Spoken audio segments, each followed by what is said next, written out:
Tax reform, housing prices, returns, cash flows. There's so much noise. So, how can you work to ignore that noise and really focus on what's important for you, your family, and your finances? Hi, I'm Matt Ackerman from Integrated Partners, joined today, of course, by Homer Smith, Dave Sterling from Convergent. Gentlemen, welcome. Hey, Matt, great to be here. So, Homer, I want to start with you. How difficult can it be to ignore all of this noise that's out there?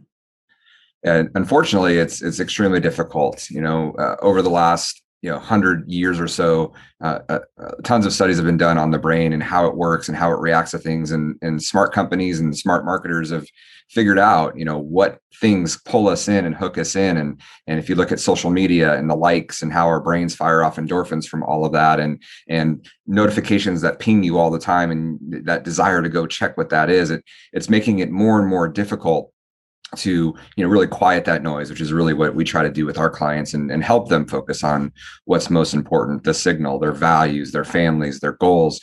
But it's becoming harder and harder to really make that the reality if people don't have a process in place to really put those values and goals on paper.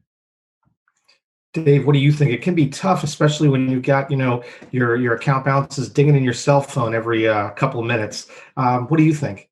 Well, I think that certainly doesn't help when people are waking up and viewing their retirement balances on a daily basis or even multiple times a day. I guess I just think of this as resource allocation. And we really ought to be focusing on our behavior and focusing our resources on what matters most to us and our family. So, Dave, what's the secret then? How do you really shut out that noise? What's kind of goes behind your thinking? Well, I think Homer and I have a unique process, and part of our process is gleaning from clients what their specific values and goals are, and getting them to commit to those values and goals. So as they go to work and they live their lives, that they know they're looking at not only those wants and needs, but making sure that their behavior aligns with those items, so that we can run the numbers and show them that they're going to be okay, and settle some of that noise and allow them to live more freely without being controlled by social media and websites. Homer, what do you think? What's that secret? Yeah, I think just coming off of what Dave is saying too, when I look at our meetings with our clients, most of the time in those meetings is much more focused on their values and their goals, and how close or far away they are, and what are some of the things that they would need to do to stay on track or be on track, or to live those values. They're more than on track, and now they've got extra assets, and let's take care of some of the other things that are really important to them. And we try to keep the focus on the investment return for that month or that quarter to be a more limited part of the overall conversation, because again, it's that day-to-day movement in the stock market is not what's going to impact their ultimate ability to reach their goals. It's much more of a long-term situation that they should be thinking about. And to Dave's point, it used to be difficult, without the technology we have today, for them to understand what was going on. And so they'd get their quarterly statement or their monthly statement, and that's about as often as they could really truly know what was going on. And while that was probably frustrating, or it would be from someone in today's world going back in time, at that point, that it just wasn't a big deal to not get to see those returns on a constant basis. So that it is that focus on their values, focus on their goals, have a process in place to do that, and spend the time in those meetings talking about that versus focus on just what the market did that week. So when we get us started, walk me through that process then. How's it work? I know you guys have a really terrific 3-step process for all this. Yeah, I think the most important step that we are trying to do better with our clients, and even have developed a little bit of software on our website around it, is getting to understand our clients' most important values. And so we take them through an exercise that helps them really dial into what are the most important 5 values for their family.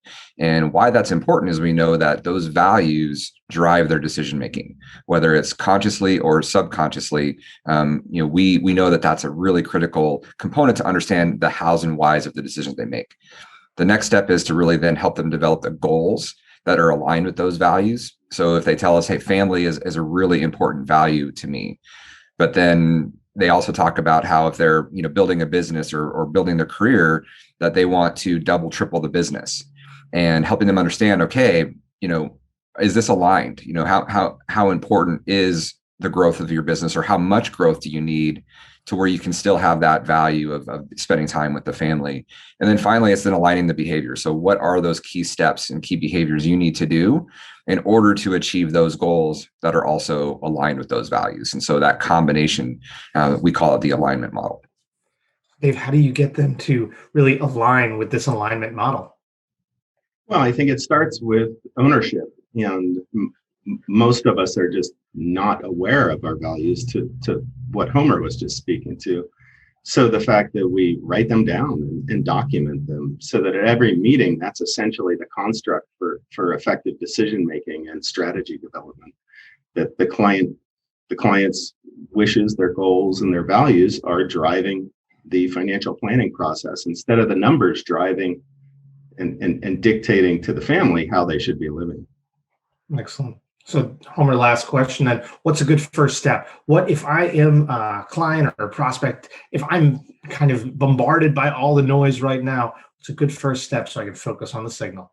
Yeah, it's really that values exercise. And we actually have an easy way to help clients do that. If you go to convergentwealth.com/values, we actually have an exercise you can go through to help identify your top 5 values. You'll get an email to you with the explanations of what they are. So that would, to me, would be the first step, is really, whether it's that or another online tool that you can use, but it's really getting to the heart of it, understanding your values, and then only then I think it makes sense to then start writing down and thinking about the goals, because I think you need to really be thinking about that alignment of those. Fantastic. Dave, Homer, always great chatting with you guys, and it feels quieter in here already. So, gentlemen, thank you so much. Thanks, man. Thanks, Matt.